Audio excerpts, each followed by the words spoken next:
I'm Coach Miller, and welcome to All Marine Fighter. Today, I want to talk about my journey that I went through to join the All Marine Corps boxing team. Now, in my previous videos, I told you about some of the fights that took place before I went to the All Marine Corps trial. So, when I received the invitation to go to Camp Lejeune, North Carolina, at the time I was stationed in Kaneohe Bay, Hawaii. I go out there, and it's in January in North Carolina, and it is freezing. So, being in Hawaii, I had shorts and t-shirts and that type of thing, and I go out there with like no long sleeve, no sweats, no anything like that, and I was freezing my butt off. I remember getting there and having to go to the exchange or the PX and be able to buy clothes and that type of thing. It was absolutely hilarious. But that being said, it was a 2 or 3 week trial. I think it was 2 weeks.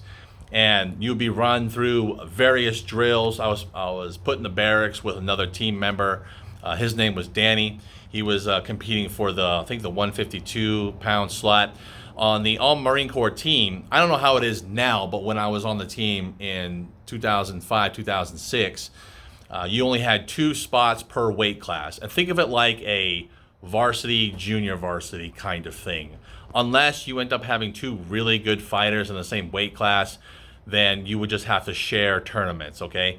So basically what happened is the A fighter would go to the mainstream tournaments, whether it's U.S. Nationals, the National Golden Gloves, or the National PAL, or maybe the International Ringside Tournament. And the B fighter would take a lot of the club show fights, that type of thing. And one of the benefits about being on the All Marine Corps team, especially being on the military teams, is you get direct invitations to nationals. Now, this is a good thing, but it's also a bad thing. And those of you who have gone up the chain of fighting, you understand this. You could be thinking to yourself like, wow, you get automatic invitations to nationals? So you only have to fight 5 fights, 5 days, compared to having 3 fights for the state, 3 fights for regionals, and then go to 5 fights, 5 days. That's provided you keep winning, right? That's a good thing, but it can also be a bad thing, because the guys who fought their way up the chain are primed, tuned, and ready. They've already had lots of fights coming up to that point, and they're on point. So you can tend to go into those national tournaments a little cold, if that makes any sense. You better get some club show fights or something like that. But still, even with club show fights, you may not be fighting regional or national competitors. So it's a blessing, but it can also be a curse. Now, the only one that did not allow that was the National Golden Gloves. I had to fight state and then go to regionals and then go to nationals. One year I won North Carolina State, and then I went to regionals. I lost the second night of 3 in regionals to a guy, I think he was from Georgia. Yeah, I think he was from Georgia at the time. Well, anyways, he ended up winning the entire tournament, going to the nationals and doing very, very well. I followed up on him later. But yeah, that's kind of how that worked. National Gold Gloves kind of has their own thing going on. And that's actually another story for another time, too, what happened at Golden Gloves tournament. So back to the trials. So with an A and B slot, for my weight class, I was going for 165, which is middleweight. Now, when the coach checked me out, I was fighting at 178 back in Hawaii. He was like, he looked at me, he goes, "You're a 165-pounder. I remember looking at him and going, Coach, I haven't weighed 165 pounds since I was in high school. He goes, "You got some weight you can lose." I was like, all right, I don't know about that, but all right, whatever. So that being said, both fighters for the 165-pound weight class were EASing, or end of active service. So there was actually technically 2 spots open, but there were 4 of us competing for those 2 slots. So I had to cut weight and try to figure out how to cut weight. I'm going to make a separate video on this about how to cut weight properly. Let's just say that I wasn't doing it very well. I was essentially starving myself, literally starving myself, not eating and doing hardcore training and that type of thing. I never felt so weak in my entire life. Like I said, I'll make a separate video on how to properly diet. But after 2 weeks, at the end of the trials, you have to fight, like a little tournament especially if there's multiple fighters. You have to fight other people in order to take the slot. So if you come in first place out of all of them, you get the A slot. If you come in second, you get the B slot. If you're third and fourth, well, you're getting sent back to your units. So I trained real hard. I mean, this is what I was I had worked hard for. The people of my unit knew I was a boxer and came to my fights out there in Hawaii. And obviously I had fought when I was a kid and stuff, so I had a lot of experience. And I was like, this is what I worked for. Man, I trained hard. I worked hard. We did the sparring, and it was great. There were some national champions that were on the team at that time, guys who were ranked, got a lot of good sparring, that type of thing. And so it came time to fight night. I starved myself, absolutely starved myself to cut weight. And like I said, I didn't do it right. I'll tell you later on that, on another video. I weighed in at 167. 167. I got a butt chewing from the coach, like, you're 2 pounds off, this and that, blah, blah, blah. And I was a little discouraged because, I didn't know how to diet. And not eating is not proper dieting, right? Especially when you're doing these hardcore workouts during the day. You work out like literally almost all day long. So come fight night, 167, already weighed in. I get water in my system, try to hydrate, come back a little stronger now that I got food in my system, that type of thing. Step up into the ring, and for the first fight, I tear this guy up. Absolutely tear this guy up. And when you're sparring each other, you can tend to know who you can take and who you can't. And the other 3 guys that were competing for this position, I had more experience than them, and so it showed. There was only one guy that had quite a bit of experience. I had to be careful. He was a heavy-handed puncher, and so you had to be careful with him. I knew I could beat him.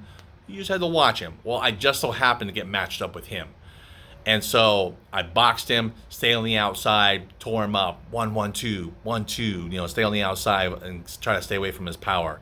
I remember he only hit me with his right hand like one time to the body. I just kind of stayed out of the way of it. I just boxed him and I won, And it was decided after that, and the winner of the other one, that we were going to be the A and B slots, and the coach decided that I was going to end up taking the A slot. And I remember hearing that and going, I did it! I worked so hard to get here.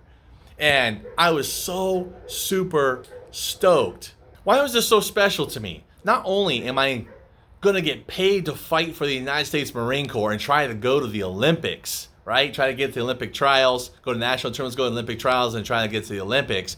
I mean, wow, it was absolutely awesome. And it was a culmination of hard work. I remember being back in Hawaii when I was still, doing active duty stuff for my job in the Marine Corps. I wasn't given extra time to train. I had to work from 07:30 to 5 o'clock or so, and during that time there was some extended hours, so we had to come in at 5:30, and I'd get off at like 6:30 or something like that, because I was a heavy equipment mechanic at the time, and there's a lot of trucks and dozers and that type of thing that had to be fixed, and so it was long hours.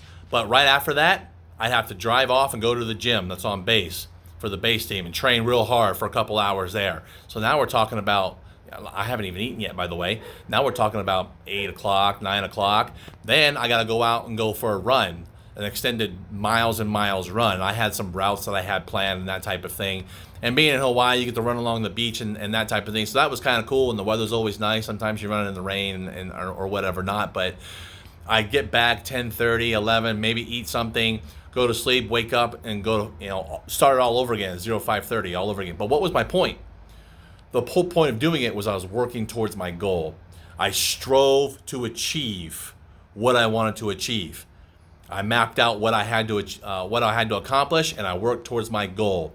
And it culminated with not only the fights that I won, but also getting a hold of the All-Marine Corps coach, going out to the trials. I mean, just being tired, not having much sleep, that type of thing, working towards those things, going out to the trials and Camp Lejeune, and going through 2 weeks of that, and starving myself and that type of thing. And like I said, that's not the proper way to diet. Okay, I want to put that out there. I learned later how to diet properly. But that was all a culmination of hard work and dedication. So you really can achieve what you put your mind to if it's within your grasp to be able to do it, and your talents and abilities to do it. So I wouldn't take any of that back for nothing. I loved being on the team. I was on the team for almost 2 years until I got called back by my unit to deploy to Iraq and Afghanistan after that, and they didn't really care that you're on the team fighting for the country or anything like that to go to the Olympics. The Marine Corps doesn't roll that way. You're a rifleman first. The U.S. Army does things a little differently, where if you're on the All Army boxing team, they take care of you and all this other stuff. Marines, they're like, yeah, we got a deployment coming up. We're yanking you back, and really, I didn't really even have it that bad, because there was another gentleman on the team. His name, we call him Bert. And he was ranked number 2 in the nation on his way to go to the Olympic trials, man. And his unit in Okinawa called him back to deploy to Iraq. So I didn't have it nearly as bad as him, and they didn't even care. Like, crazy. But that's what you signed up for, right? Of course, if you're in the military in any branch, they each have their own boxing teams, that type of thing. Or if you're in the Marine Corps, you too can be a part of the All Marine Corps boxing team. It's a hard road, and you have to convince your unit to let you be able to go, but you can get paid to fight. We're not talking like millions of dollars or anything. You get a Marine Corps paycheck to go out there and train all day, and you get to go to all sorts of different places all across the country and try to go to the Olympics. And what an awesome time, and I wouldn't take it back for anything. Tell me about a time where you achieved one of your goals and you worked hard to achieve it. It could have been working towards a particular fight and a victory that took place, or you won a tournament, or whatever else. Tell me down in the comments. If you like the content, go ahead and please subscribe and share the content as well. Until next time, stay motivated.